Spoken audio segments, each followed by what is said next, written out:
সুপ্রিয় দর্শক, আসসালামু আলাইকুম ওয়া রাহমাতুল্লাহ। আপনাদের সবাইকে স্বাগত জানাচ্ছি এখনকার আলোচনায়। আপনাদের সঙ্গে আছি আমি মোহাম্মদ মুজাহিদুল ইসলাম।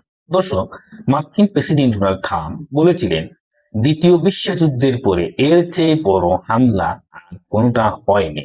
আমি এমন এক হামলা চালাবো ইরানের উপরে যা বিশ্ববাসী আর দেখেনি। কিন্তু ওই দাম ফুটালে ঠোস হয়ে গেছে প্রেসিডেন্টের।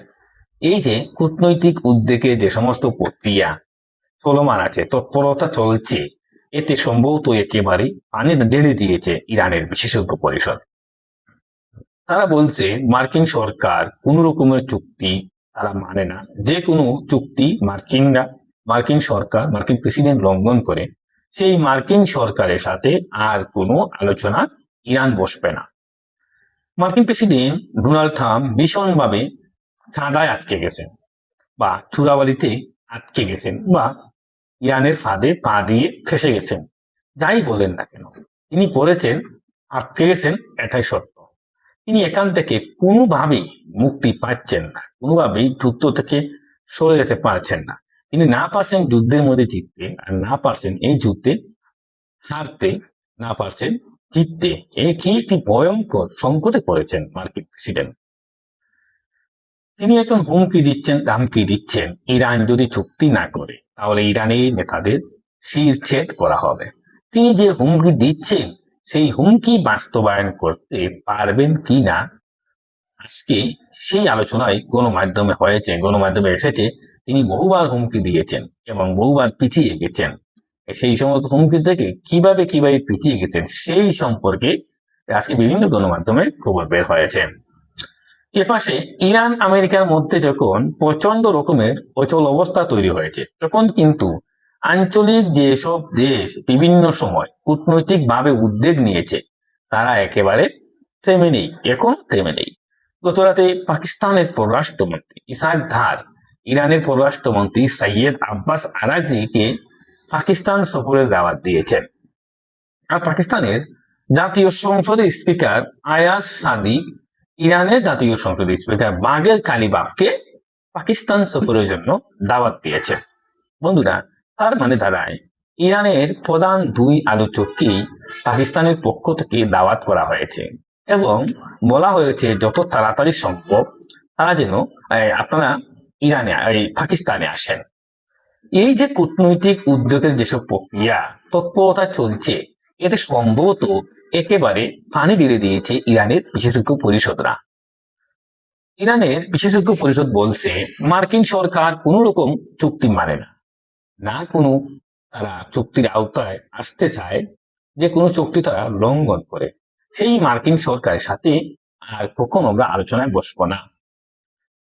বিশেষজ্ঞ পরিষদ ইচ্ছে, আপনারা অনেকেই জানেন না বিশেষজ্ঞ পরিষদ কি। বিশেষজ্ঞ পরিষদ হচ্ছে ইরানের একটি সর্বোচ্চ পরিষদ, যারা বিভিন্ন বিষয়ে নীতি নির্ধারণ করে থাকেন। এটা খুবই গুরুত্বপূর্ণ একটা পরিষদ ইরানের জন্য। এবং তারা এও বলছে ইরানের সমস্ত কর্মকর্তাকে সর্বোচ্চ নেতা সৈয়দ আলী খামেনির দিক নির্দেশনা মতো কাজ করতে হবে, এর বাইরে যাওয়ার কোনো সুযোগ নেই। তিনি বলেছেন যেভাবে দিক নির্দেশনা দেবেন মুস্তফা খামেনি, ইরানের সর্বোচ্চ নেতা, সেভাবেই যেন সবাই কাজ করেন। তার মানে সম্ভবত আমেরিকার সাথে ইরান আর আলোচনায় বসছে না, যদি ইরানিদের রীতিগতভাবে কোনো পরিবর্তন না আসে। এপাশে মার্কিন প্রেসিডেন্ট ডোনাল্ড ট্রাম্প নিজে স্বীকার করেছেন যে তেলের সংকটের কারণে আমেরিকার বিভিন্ন তেল কোম্পানিগুলো বেশি দামে তেল বিক্রি করছে এবং প্রচুর পরিমাণে মুনাফা অর্জন করছে, লাভ করছে। এই জন্য তিনি বিভিন্ন বড় বড় কোম্পানিগুলোর সাথে রাগারাগি করেছেন, এমনকি ভীষণভাবে তিনি রাগ করেছেন, কোম্পানিগুলোর উপর ক্ষিপ্ত হয়েছেন। তিনি কোনো কোম্পানির প্রধানকে ঘালমন্দও করেছেন। এপাশে সবচেয়ে মজার খবর হচ্ছে, খবরটি ছড়িয়ে পড়েছে সামাজিক যোগাযোগ মাধ্যমে। আমি এখন পর্যন্ত মেইন যে সংবাদগুলো আছে, মেইন স্ট্রিম যে গণমাধ্যম আছে, সেগুলো তার মধ্যে আসেনি। আমি জানি না আসলে কি হচ্ছে, বা খবরটি এরকম যে বাহরাইনে মার্কিন যে সামরিক ঘাঁটি আছে, তাতে নাকি বাহরাইনের জনগণ যারা এই যুদ্ধের বিপক্ষে ছিল তারাই সেই গাড়িতে হামলা চালিয়েছে। এই খবরের সত্য মিথ্যা এখনো নিরপেক্ষ দৃষ্টিতে যাচাই করা সম্ভব হয়নি, কিন্তু সামাজিক যোগাযোগ মাধ্যমে এই খবরটি ছড়িয়ে পড়েছে। বন্ধুরা, এই খবরের বাস্তবতা কি? বাস্তবতার চেয়ে আরো কয়েক ধাপ এগিয়ে সম্ভবত এই খবরটি সত্য হতে পারে। এই বাস্তবতা কি, আমি আপনাদেরকে এটা নিয়ে বিস্তারিত আলোচনা করার চেষ্টা করব।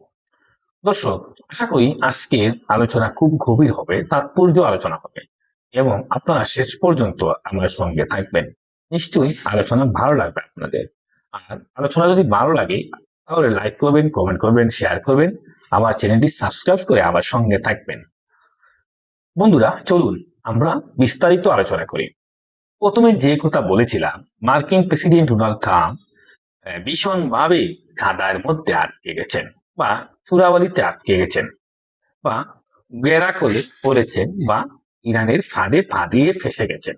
আপনি যাই বলেন না কেন, তিনি পড়েছেন এবং আটকে গেছেন, এটাই সত্য।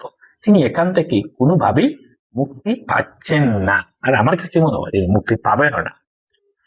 বন্ধুরা, প্রেসিডেন্ট সাহেব ডোনাল্ড ট্রাম্প কেন তিনি মুক্তি পাচ্ছেন না? তিনি তো মার্কিন প্রেসিডেন্ট। তারা দাবি করে, মার্কিনীরা দাবি করে বা বিশ্বের বহু মানুষ এভাবেই মনে করে যে আমেরিকা তো বিশ্বের এক নাম্বার পরাশক্তি। সেই পরাশক্তির প্রেসিডেন্ট যখন ইরানের মতো একটা নিষেধাজ্ঞাগ্রস্ত দরিদ্র দেশের বিরুদ্ধে যুদ্ধ করতে এসেছে এবং দফায় দফায় মার খাচ্ছে, তাদের বহু সেনার কপিন আমেরিকায় পৌঁছেছে। পেন্টাগনের হিসাব মতে প্রায় 700 মার্কিন সেনাবাহিনী আহত হয়েছে এবং মার্কিন ঘাঁটিগুলো যখন মধ্যপ্রাচ্যে প্রায় সব তছনছ হয়ে গেছে। আমেরিকার গোয়েন্দারা সিআইএ এর ঘাঁটিগুলো, গোপন ঘাঁটিগুলো, যেগুলো বিশ্বের কেউ জানতো না, মানে এটা দূতাবাস নাকি এরা সিআইএ এর ঘাঁটি তা কেউ জানতো না, সেই ঘাঁটিগুলো ধ্বংস হয়েছে। এইরকম জায়গায় একদম চিহ্নিত করে ইরান যখন হামলা চালাচ্ছে, তখন মার্কিন প্রেসিডেন্ট ডোনাল্ড ট্রাম্প মহাফাঁদে পড়ে গেছেন, চূড়াবালিতে আটকে গেছেন, ইরানের ফাঁদে পা দিয়ে ফেসে গেছে। তার এখান থেকে বেরিয়ে আসার আর কোনো পথ নেই। তিনি একবার বলছেন ইরানের উপর ভয়াবহ হামলা হবে। এই তো আপনারা দেখছেন, গত 3 দিন আগে হামলার হুমকিটা তিনি দিয়েছিলেন। যে সেটা কি বলেছিলেন জানেন আপনারা? ডোনাল্ড ট্রাম্প বলেছিলেন দ্বিতীয় বিশ্বযুদ্ধের পরে এর চেয়ে বড় আর কোনো হামলা হয়নি, আমি এমন হামলা চালাবো ইরানের উপরে, দ্বিতীয় বিশ্বযুদ্ধের পরে এর থেকে বড় আর হামলা হয়নি।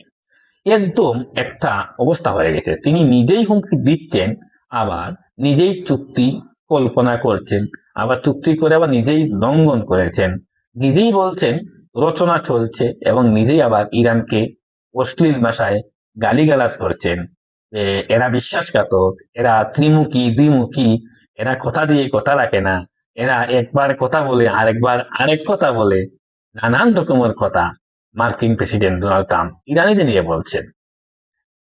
অথচ ইরান সরকার বলছে, ইরান সরকার সবসময় বলে যাচ্ছে আমেরিকার সাথে আমাদের কোনো আলোচনা চলছে না।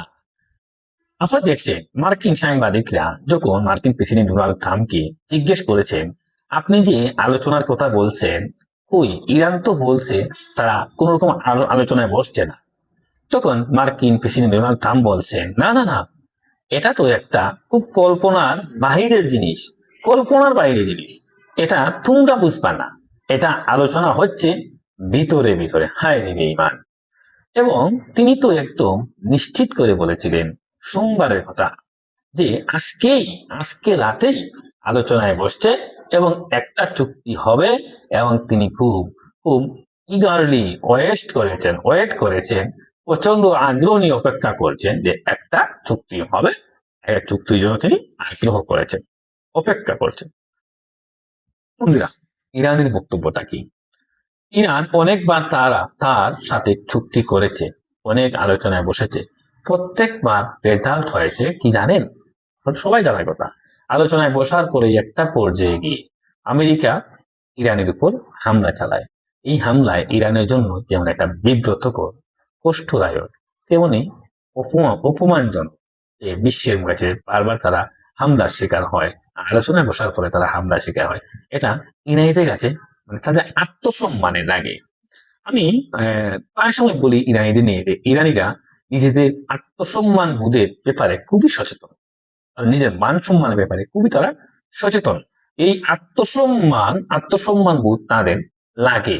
আমাদের সাথে আলোচনায় বসে আবার আমাদের উপর হামলা করলো, আমাদের সাথে চুক্তি করে আবার সেই চুক্তি ভেঙে ফেললো, এটা তাদের আত্মসম্মান বোধে লাগে।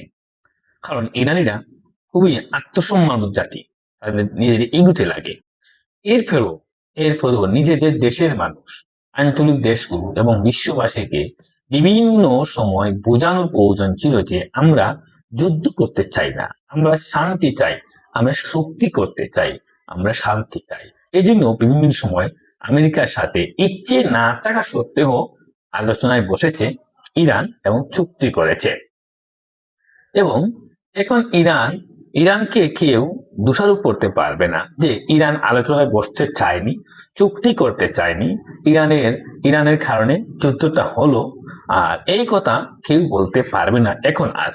ইরানকে কেউ দোষী করতে পারবে না, কারণ ইরান কিন্তু বারবার চুক্তি করতে চেয়েছে, চুক্তি করেছে, কিন্তু আমেরিকা চুক্তি বারবার লঙ্ঘন করেছে, তারা কথা দিয়ে কথা রাখেনি। তো সমস্ত গুটি যখন ডোনাল্ড ট্রাম্পের হাতে শেষ হয়ে গেছে, তিনি তো অতি চালাক মানুষ, নিজেকে এভাবে ভাবেন, এভাবেই পরিচালনা করেন, এভাবেই উপস্থাপনা করেন। সেই জন্য এক এক সময় এক এক কাজ করেন। কখনো আলোচনায় থাকার জন্য কাজ করেন, কখনো আলোচনার নামে ধোঁকা দিয়ে থাকেন, কখনো আলোচনার নামে ইরানের উপর হামলা করে থাকেন, কখনো সেই চুক্তির নামে নিজেদেরকে একটু গুছিয়ে নিয়ে আবার ভেঙ্গে ফেলা, আবার হামলা করা ইত্যাদি, সমস্ত সবকিছুই মার্কিনীরা করছেন। কিন্তু বাস্তবতা হচ্ছেটা কি? বাংলায় একটা প্রবাদ আছে, সুলো চুঙ্গার বুদ্ধি এক চুঙ্গায় যখন ঢুকে যায় তখন আর কোনো কাজ করে না। সুলোটা চুঙ্গার বুদ্ধি যখন একটা চুঙ্গার ভিতরে হামাই যায় তখন আর কোনো বুদ্ধি কাজে আসে না। অর্থাৎ আপনি যতই চালাকি করেন, করতে করতে কতদূর দৌড়াবেন আপনি, একটা পর্যায়ে কিন্তু আপনাকে ধরা পড়তেই হবে। চালাকির কিন্তু ভাত নেই। আর অতি চালাকের গলায় ধরি, একটা কথা আছে আমাদের সিলেট অঞ্চলে। বন্ধুরা, সমস্ত সবকিছু মিলে ইরানকে বারবার অপমান করার চেষ্টা করছে মার্কিনীরা, ধোঁকা দেওয়ার চেষ্টা করছে মার্কিনীরা, এবং ইরানকে বিব্রত করার একটা পরিস্থিতিতে পেলে তার উপর যুদ্ধ চাপিয়ে দিয়ে তাদের বৈধ সরকারকে ক্ষমতাচ্যুত করার চেষ্টা করেছে মার্কিন প্রেসিডেন্ট ডোনাল্ড ট্রাম্প এবং ইসরায়েলের প্রধানমন্ত্রী বেঞ্জামিন নেতানিয়াহু। তাদের বৈধ অধিকারকে ধ্বংস করে দেওয়ার চেষ্টা করেছে। এই সমস্ত কারণে ইরান এখন আর আলোচনায় যাবে বলে আমার মনে হয় না।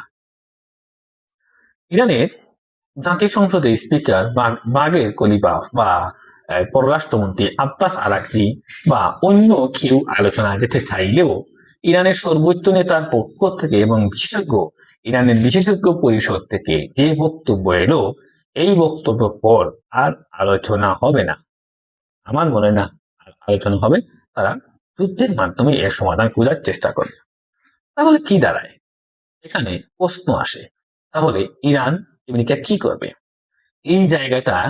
এই জায়গাটাই সিদ্ধান্ত নেওয়ার প্রশ্নে আমেরিকার উপর বর্তায়। মার্কিন প্রেসিডেন্ট ডোনাল্ড ট্রাম্প মুশকিলে পড়ে গেছেন। মুশকিলে পড়ছেন কোথায়, সেইটাই আমি আপনাকে খুঁজে বার করার চেষ্টা করছি। মার্কিন প্রেসিডেন্ট ডোনাল্ড ট্রাম্প মুশকিলে পড়েছেন এখানে যে তিনি না পারছেন ইরানের বিরুদ্ধে ভয়াবহ যুদ্ধ চালাতে, আর না পারছেন যে ঠিক আছে, যাক, যা হয়েছে হয়ে যাক, এই পর্যন্তই থাক, আমি মধ্যপ্রাচ্য থেকে চলে গেলাম। এটা করা মানেই পরাজয় মেনে নেওয়া। কিন্তু তিনি তো পরাজয় মেনে নেবেন না, তিনি সামনে রাখবেন, পুরো রাখবেন না, এমন একটা পর্যায়ে মার্কিন প্রেসিডেন্ট। আর প্রচন্ড রকমের হামলা চালাতে গেলে তার হাতে সেই কল কবজা, সেই মেকানিজম, সেই ব্যবস্থা নেই, যার কারণে তিনি এখন খুঁজছেন অপ্রচলিত পথে কিভাবে ইরানকে প্রচন্ড রকমের শাস্তি দেওয়া যায়। এর ভেতরে থাকতে পারে স্থল অবরোধের বিষয়টা খুব গুরুত্ব সহকারে ভাবা হচ্ছে। কিন্তু আমার মনে হয় না স্থল অভিযানে কোনো লাভ হবে না, মানে আমেরিকার জন্য। ইরানের সাথে এত এত দেশের সম্পর্ক, স্থল সীমান্ত, আরো আবার সমুদ্র সীমাও আছে। কিভাবে কার সাথে ঠেকাবে? বাণিজ্য বন্ধ করা সম্ভব হবে না। ইরানের বিরুদ্ধে পারমাণবিক বোমা হামলা চালাবে, সেটাও এই বাস্তবায়নে মনে হয় বাস্তবায়ন করা সম্ভব হবে না। এবং তার পাল্টা জবাব যদিও বাস্তবায়ন হয়ে যায় বা ইরানের উপর আমেরিকা পারমাণবিক অস্ত্র প্রয়োগ করে, তাহলে ইরান তার পাল্টা জবাব কিভাবে দিবে, সেটাও এক ধরনের প্রশ্ন। আমরা যতদূর শুনতে পাচ্ছি ইরানের হাতে ইন্টারকন্টিনেন্টাল ব্যালিস্টিক মিসাইল আছে, যে মিসাইল আমেরিকার ভূমিতে আঘাত হানতে সক্ষম। নিউ ইয়র্ক, ওয়াশিংটন সবগুলোই এই ইন্টারকন্টিনেন্টাল মিসাইল কাভার করবে। কোনো কোনো জায়গায় খবর পাওয়া যাচ্ছে ইরান পারমাণবিক বোমার পরীক্ষা চালিয়ে রেডি অবস্থায় আছে, জাস্ট ঘোষণা করছে না কিছু টেকনিক্যালি কারণে। তারা পারমাণবিক বোমা অলরেডি তারা পরীক্ষা করে ফেলছে, কিছু টেকনিক্যালি কারণে তারা ঘোষণা করছে না। আবার কোনো কোনো জায়গায় খবর পাওয়া যাচ্ছে হাতে থার্মো নিউক্লিয়ার বোমা আছে, ইরানিদের হাতে থার্মো নিউক্লিয়ার বোমা আছে। ইরানিদের মুখ থেকেই ইরানি বিভিন্ন মানুষের মুখ থেকেই আমি ব্যক্তিগতভাবে শুনেছি তাদের হাতে এমন ক্ষেপণাস্ত্র আছে যে ক্ষেপণাস্ত্র মারলে 1-2 মিনিটের ভেতরে পুরো একটা শহরে টোটাল ইলেকট্রনিক ডিভাইস নষ্ট হয়ে যাবে। এবং আপনার বলবেন যে আপনি ব্যক্তিগতভাবে শুনলেন কি ভাই? আমার স্টুডেন্ট, তার নাম আনোয়ার, আমেরিকার একটি বড় একজন মেজরের বাসায় চাকরি করে। তার মালিকের যে মেজরের যে ছেলেটা, তার সাথে আমার কথা হয়েছে, ইংরেজিতে কথা হয়েছে। তো ও বলছে এই কথাটা বলছে, ইরান তো তার সামরিক সক্ষমতা আপনারা দেখিয়েছে, আর আমার বিশ্বাস তাদের কাছে এমন অস্ত্র আছে যে একটা অস্ত্রের কারণে একটা শহরের ইলেকট্রনিক ডিভাইস সব ধ্বংস হয়ে যাবে। আচ্ছা, কোথায় দেখিয়েছে? আমার আপনার জোর করার কোনো ব্যাপার নেই। দেখিয়েছে কোথায়? এই যে মধ্যপ্রাচ্যে ইরাকের অনেক জায়গা থেকে মার্কিন সেনাদের সরিয়ে নিতে হয়েছে, মার্কিন সিআই এর ঘাঁটি সরিয়ে নিতে হয়েছে। আপনারা কল্পনা করেন, আপনারা একটু গভীরভাবে কল্পনা করেন, সেম কোম্পানি হেডকোয়ার্টার ছিল কাতারে, সেই কাতার থেকে হেডকোয়ার্টার সরিয়ে বর্তমানে জর্ডানে নিতে হয়েছে। কুয়েত থেকে, বাহরাইন থেকে, সংযুক্ত আরব আমিরাত থেকে কতদূর আমি তা জানি না, কাতার থেকে এসব জায়গা থেকে সেনা সরিয়ে নিতে হয়েছে। কোথায় নিয়েছে? প্রশ্ন আসে কোথায় নিয়েছে? প্রথমে নিয়েছিল জর্ডানে এমন প্রচন্ড মার দিয়েছে রে ভাই ইরান, সেখান থেকে এখন নিয়েছে ইসরায়েল। কিছু সেনা ইসরায়েল নিয়েছে, বেশ কিছু সেনা এখনো সংযুক্ত আরব আমিরাতে আছে। কিন্তু মধ্যপ্রাচ্যের অনেকগুলো দেশ যখন খালি হয়ে যাচ্ছে, তখন সংযুক্ত আরব আমিরাত হবে প্রধান টার্গেট। কতক্ষণ লাগবে এখানে? কতগুলো দেশ যদি ছাড়তে বাধ্য হয়, তো সংযুক্ত আরব আমিরাতও ছাড়তে বাধ্য হবে। সংযুক্ত আরব আমিরাত তো ইরানের লাগে খুব কাছে, সুতরাং হামলা করতে বেশি ফুহাতে হবে না। ইরানের টার্গেট কিন্তু কম আসবে, ইরানের টার্গেট কিন্তু তখন কমে আসবে। তখন তো অনেকগুলো দেশে ছিল, তখন টার্গেটে কিন্তু মাত্র একটি থাকবে, সংযুক্ত আরব আমিরাত। তখন অনেকগুলো টার্গেট ছিল, অনেকগুলো দেশ ছিল। আস্তে আস্তে সেসব দেশ থেকে যখন মার্কিন সেনারা চলে যাচ্ছে, তখন ইরানের টার্গেট সংখ্যা কমে আসছে। এরপরে জর্ডানে তো প্রচুর সংঘাত করেছে, হামলা করেছে, এবং জর্ডান থেকে চলে যেতে বাধ্য হবে। এবং ম্যাক্সিমাম সেনা ও বিমান এখন ইসরায়েলে রয়েছে। ইরান এই জায়গায় আরেকটা কৌশলের আশ্রয় নিয়েছে। সে কিন্তু গত 1-2 সপ্তাহ যে যুদ্ধটা হলো, এই যুদ্ধে একদিনেও ইসরায়েলে হামলা চালায়নি। আপনারা ভেবে দেখবেন, এইতে গত 1-2 সপ্তাহ যুদ্ধ হয়েছে, একটা দিনেও ইসরায়েলে হামলা চালায়নি। কেন হামলা চালায়নি? কারণটা কি? সেটা এই কারণে যে আমেরিকাকে বুঝতে দিয়েছে যে ইসরায়েল আপাতত তার জন্য নিরাপদ। ইসরায়েলের উপর ইরান হামলা চালাচ্ছে না, তার মানে মধ্যপ্রাচ্যে একমাত্র ইসরায়েল হচ্ছে আমেরিকার জন্য নিরাপদ। ইরান এই বার্তা দিতে চাইছে যে ইসরায়েল হামলা না চালিয়ে, তার মানে কি? হচ্ছেটা কি? তার মানে মধ্যপ্রাচ্যে যত জায়গায় সেনার সমাগম আছে সব কুড়িয়ে কাড়িয়ে ইসরায়েলে নিয়ে যাও। সব দিকে হামলা চালায়, অনলি ইসরায়েলে হামলা চালায় না। এ মানে ইসরায়েল মেসেজ দিয়েছে আমেরিকায়, মধ্যপ্রাচ্যের যে যে স্থানও তোমার সামরিক অবকাঠামো আছে, সেনা বেনা আছে, সবগুলারে ইসরায়েলে নিয়ে যাও। ইসরায়েলে আমি আপাতত হামলা করব না। ব্যাপারটা যদি এরকম হয় তাহলে হয়তো এরপরই ইসরায়েল টার্গেট করবে, এবং ইরানের হাতে ইসরায়েলকে টার্গেট করার মতো ব্যাপক ক্ষেপণাস্ত্র নেই তা তো না।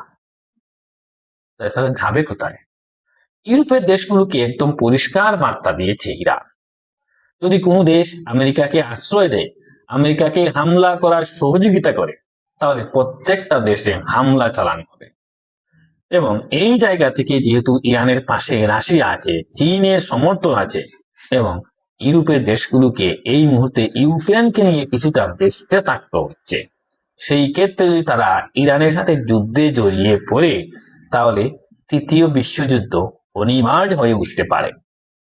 এই তৃতীয় বিশ্বযুদ্ধের ঝুঁকি তারা নেবে কি না, সেটা একটা ভাববার বিষয়, ভাবনার বিষয়, চিন্তার বিষয়। এই কারণে ইউরোপের দেশগুলো আমেরিকার সাথে সরাসরি যুদ্ধে জড়াতে চাইছে না, যুক্ত হচ্ছে না।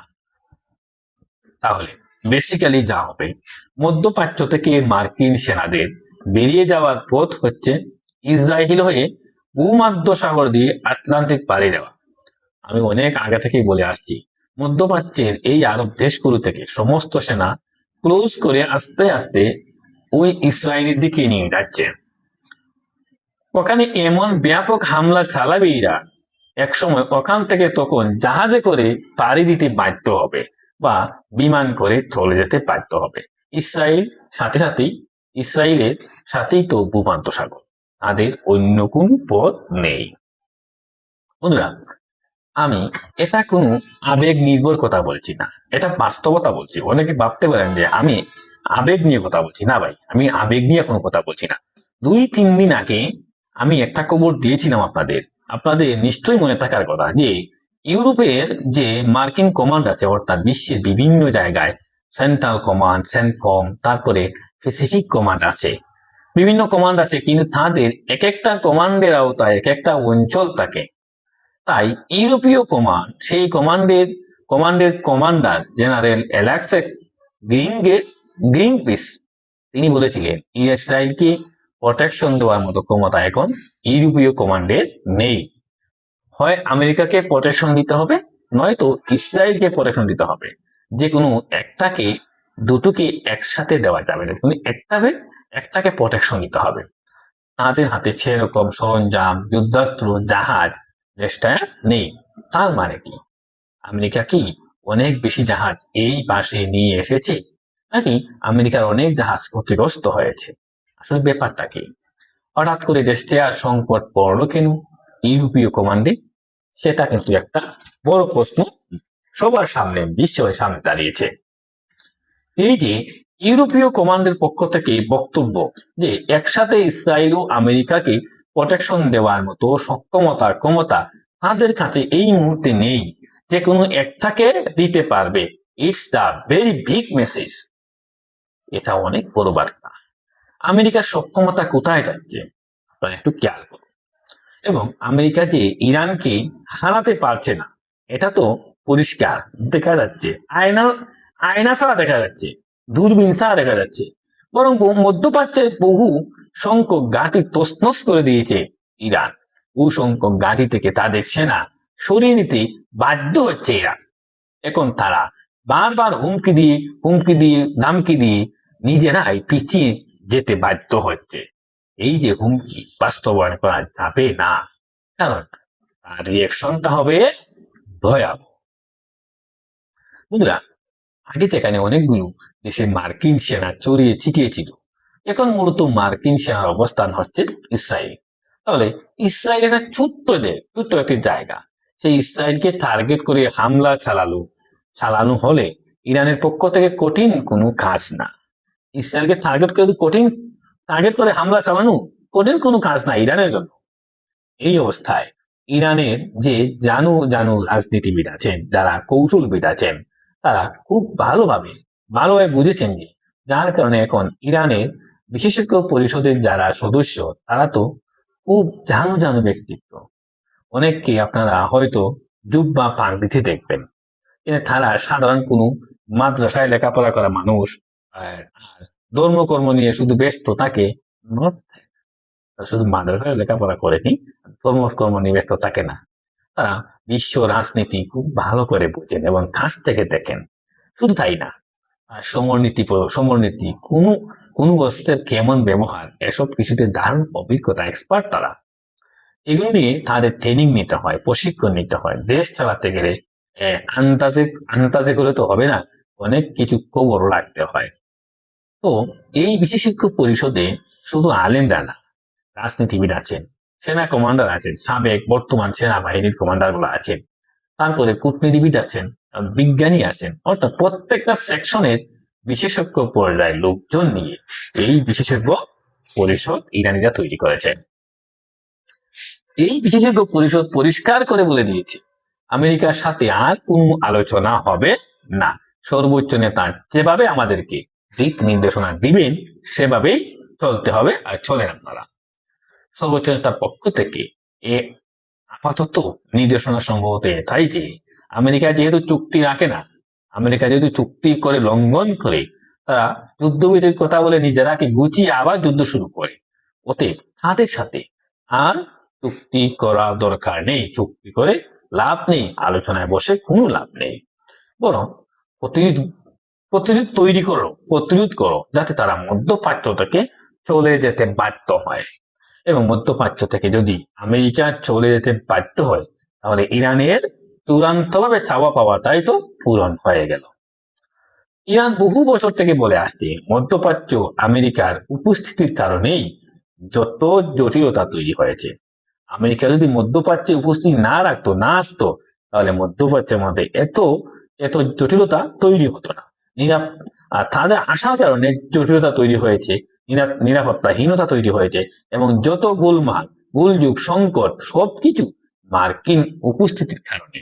এটা ইরান বহু বছর ধরেই বলে আসছে। আমেরিকার সেনা যদি এখান থেকে চলে যায়, মধ্যপ্রাচ্য থেকে চলে যায়, তাহলে ইরান যে কথা বলে আসছিল, যা প্রত্যাশা করে আসছিল সেই প্রত্যাশা পূরণ হবে, অর্থাৎ মার্কিন মুক্ত মধ্যপ্রাচ্য হবে। বন্ধুরা, ব্যাপারটা যদি তাই হয়, তাহলে হয়তো ইরান এখন পুরোপুরি প্রতিরোধের পথ বেছে নেবে। হয়তো আমেরিকাকে যেমন চালাকি করেছে ইরানের সাথে, বারবার আলোচনার নামে, যুদ্ধবিরতির নামে বিভিন্ন সময় ক্ষেপণ করেছে, এবং তারা নিজেরা নিজেদেরকে গুছিয়ে নিয়েছে, আবার যুদ্ধবিরতি বা আলোচনা ভেঙে দিয়ে যুদ্ধ করেছে। ইরানও হয়তো এখন সৌদি আরব, কাতার, সংযুক্ত আরব আমিরাত, তুরস্ক, পাকিস্তান এদেরকে লাগিয়ে রেখেছে। এক এক সময় এক এক রকমের কথা বলছে। আচ্ছা ঠিক আছে, দেখি এ ব্যাপারে কিভাবে কি করা যায়, আমরা একটু বোঝাপড়া করে নেই, আমরা একটু পরামর্শ করি। এপাশে ডোনাল্ড ট্রাম্পকে হয়তো পাকিস্তান বললো যে হ্যাঁ, ইরান বোঝাপড়া করবে না, ঠিক আছে, আমাদের সাথে কথা বলছে। হয়তো ডোনাল্ড ট্রাম্প আশা করছেন যে একটা ভালো কিছু হতে যাচ্ছে।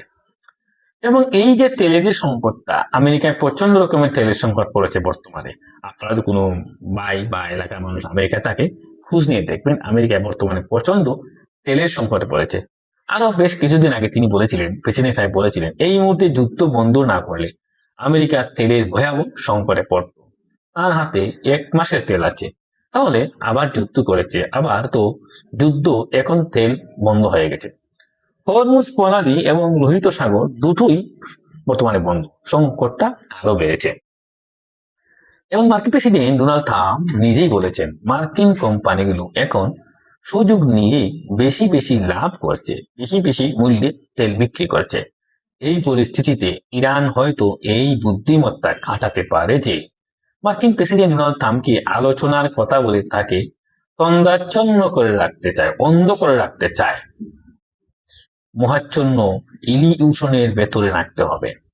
শুধু তার মাথায় থাকুক যে আলোচনা একটা হচ্ছে, বাট এর ভিতর দিয়ে সময় ক্ষেপণ হবে, হরমুজ প্রণালী আটকে থাকবে, লোহিত সাগর আটকে থাকবে, বাব এল মানদেব প্রণালী আটকে থাকবে, ভয়াবহ রকমের তেলের সংকটে পড়বে আমেরিকা, তখন তারা সারেন্ডার করতে বাধ্য হবে। যুদ্ধ করে কি হবে? যুদ্ধ করে কি হরমুজ প্রণালী এবং বাব এল মানদেব প্রণালী খোলা যাবে? আমার কাছে মনে হয় যাবে না। যুদ্ধ করে ইরানের বিরুদ্ধে আমেরিকা আর জিততে পারবে সেই পরিস্থিতি নেই, সেই পরিস্থিতি আমেরিকার কাছে নেই। তাহলে অনেক যদি থাকতো, যুদ্ধ করে ইরানকে পরাজিত করতে পারতো আমেরিকা, তাহলে এর আগে আরো আগে করতে পারতো। তাহলে কি হবে?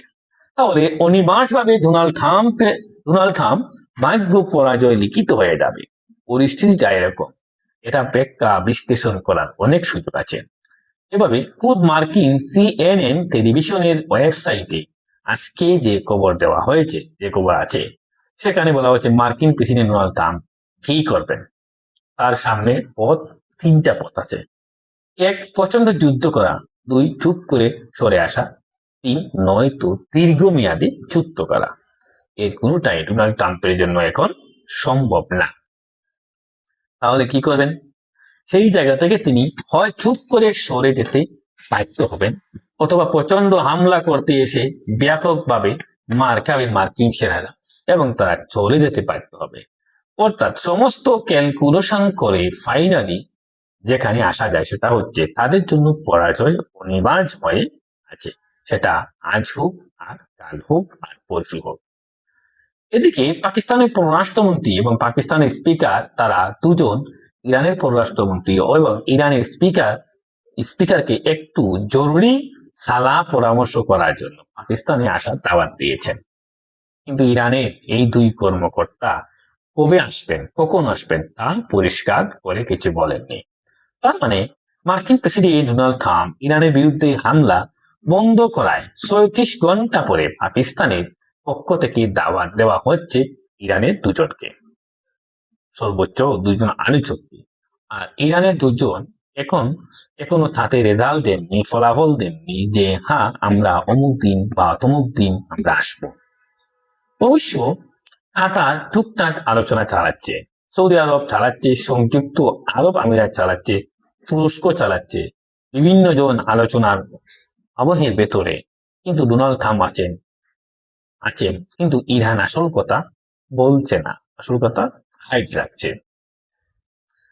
এভাবে ঘুরাতে এক সময় মার্কিন প্রেসিডেন্ট ডোনাল্ড ট্রাম্প নাজেহাল হয়ে ক্লান্ত হয়ে হয় ইরানের বিরুদ্ধে চরম আঘাত হানবেন, আর না হয় যুদ্ধ থেকে চুপ করে সরে যাবেন, আর তা সরতেই হবে। চরম আঘাত হানলে আমি একটু আগেই বলছি আপনাদের, ইরান তার জবাব দেবে চরম পাবে, মানে তারা যেমন কর্ম তেমন ফুল ভোগ করাবে এবং সেভাবে প্রস্তুতিও আছে ইরানের। আর আস্তে করে যদি সরে পড়ে সেটা হবে ভিন্ন কথা। তো সুপ্রিয় দর্শক, এখনকার আলোচনা এখানে শেষ করতে চাইছি। আলোচনা শেষের আগে আমি আপনাদের কাছে জানতে চাই আপনাদের মতামত কি। আসলে ডোনাল্ড ট্রাম্পের সামনের পথ তিনটা: দীর্ঘমেয়াদী যুদ্ধ করা, যুদ্ধ একদম বাদ দিয়ে চলে যাওয়া, চুপিসারে চলে যাওয়া, অথবা ভয়াবহ হামলা চালানো ইরানের উপরে। এই তিনটা পথে কোন পথটা ডোনাল্ড ট্রাম্প বেছে নিতে পারেন বলে হয় আপনাদের কাছে কি মনে হয়? আপনাদের মতামত জানিয়ে কমেন্টে লিখুন। আর ভিডিও ভালো লাগলে লাইক করুন, কমেন্ট করুন, শেয়ার করুন এবং আমাদের টেবিল টক নিউজ চ্যানেলটি সাবস্ক্রাইব করে আমাদের পাশেই থাকুন। দর্শক, আলোচনা শেষ করছি। আপনারা সবাই অনেক ভালো থাকবেন। দেখা হবে অন্য কোনো দিন অন্য কোনো আলোচনায়। সেই পর্যন্ত আপনি ভালো থাকুন, সুস্থ থাকুন। আল্লাহ হাফেজ।